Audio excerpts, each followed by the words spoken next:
which I guess kind of brings us to the next match. Probably the only other match that gave me joy this weekend was Arsenal going down to Burnley? No, to Southampton. Oh, yes, yes. Southampton's goal scored by their own man, Theo Walcott, on Yes. his return to the Emirates. Yeah. No, shame. Arsenal, they've had a shocking start to the season. Sitting in 15th, struggling to get points at home, struggling to get points away. If I remember the correct study, before Aubameyang scored his goal, Theo Walcott had scored as many goals as him, Lacazette, and Willian at the Emirates this season. Crazy. No, I think obviously, they've clearly got some kind of a discipline issue there. Three red cards. I saw a funny joke saying, interesting matchup of the season is Arsenal's wins are 4 compared to their red cards, which are 3. So we might see a resurgence in the red card team there. So it's an interesting season. I know we chatted briefly about Arteta and, is he going to stay at the club? By his own choice, yes, but are there other? Obviously, he's got that tie to Arsenal of being one of the fan favorites at the club during his playing days. So, does he get sacked? Does he walk away? I think it's tough because he's set up against Pep Guardiola. He's beaten them. He's set up against Liverpool. He's beaten them. So, is that just the players coming through on the big matches where they put their all into it and they get the result, or is that proof that Arteta can set up his Arsenal side to do the job? Yeah, I'm honestly not sure. It feels like a puzzle at this point. It's difficult to really pinpoint what the cause of this is, because the team is not that different to what it was last season. No, if anything, they got an addition on the right wing. Well, with Willian now, I mean, when he moved from Chelsea, you and I were both very surprised at that, and we both thought that Arsenal had gotten themselves a very good player there. Yeah. Despite pushing the ages a bit now, Willian can still score goals. He can still contribute assists. So, but the fact that he's just made little impact. to no contribution to that side, and it's shocking. But at the same time, neither has Aubameyang or Lacazette, so it's difficult to say. You can't really say Willian is not performing. No, it's the entire team. I mean, if you look at their front three, whether it's Willian, Lacazette, Aubameyang, or if Pepe is in there, it's not a bad front four to have. I was quite excited. I was quite nervous for that front four. Because we saw Williams going to Arsenal. Okay, that front three is dangerous. Yeah. Given what they've been able to do in the past, this, to me, that looks really threatening. But something's just not gone right. Whether it's inside the club or management or something, but something's not right. No, there's something not right there. I think he's their director of football, or I'm not too sure what position he holds at the club, but Edu, he said that their problem is that they're lacking a midfielder with creativity and drive, but all fingers point to a certain German who doesn't even sit on the bench. He's not on the Premier League side.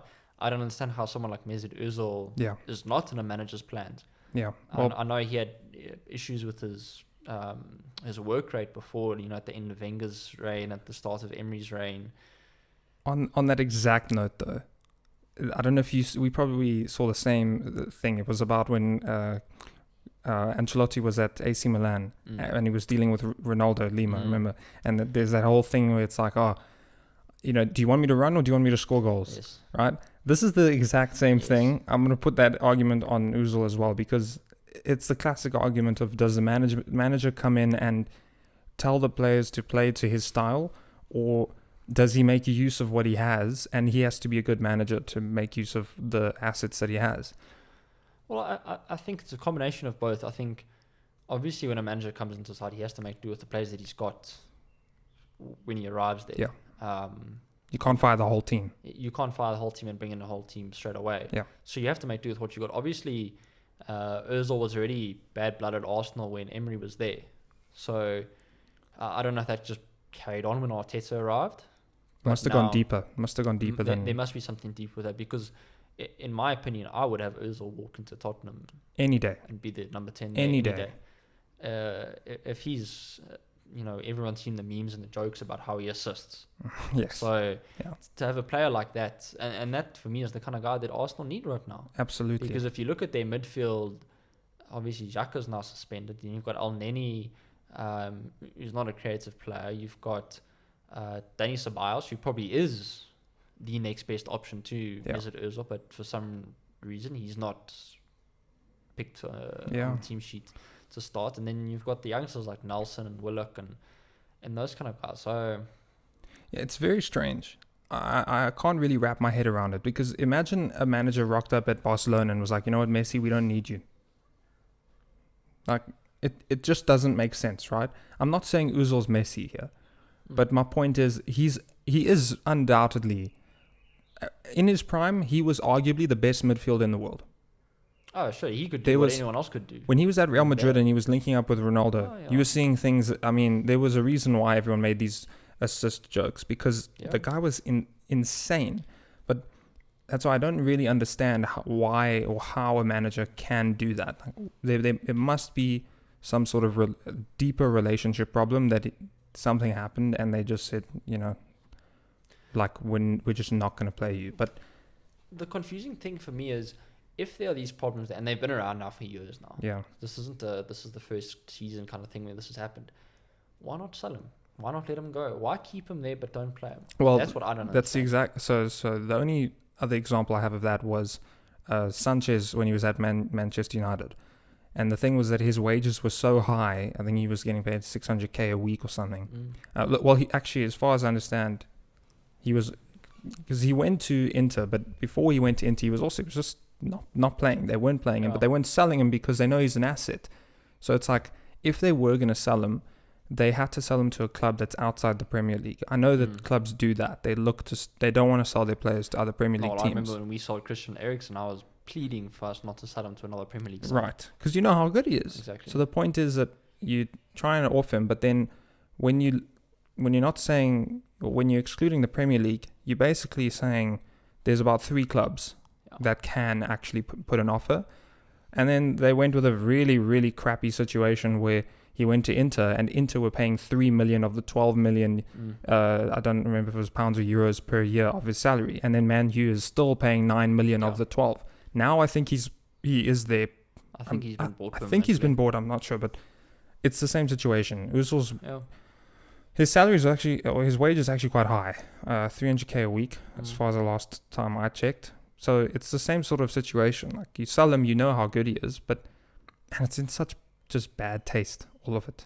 No, it is. I think he's proven that he's a world-class player. Yeah. So it's tough, though, because I guess, do you look at the player or do you look at the club as a whole? And I guess at that kind of level, you have to look at the club as a whole.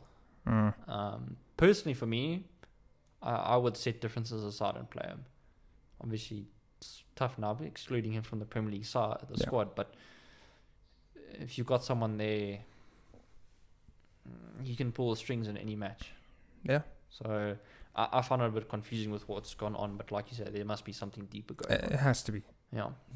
I mean, if anything, you saw from the Tottenham documentary how, I don't want to say political, but really things can get, there are always underlying reasons. 100%. Someone has some agenda or motive that they don't want this person to play. So the point is, a player like that should be playing, and it'll be interesting to see whether or not he does play. I don't think they'll play him, but yeah, it's, I guess we don't know what goes on behind the doors there. So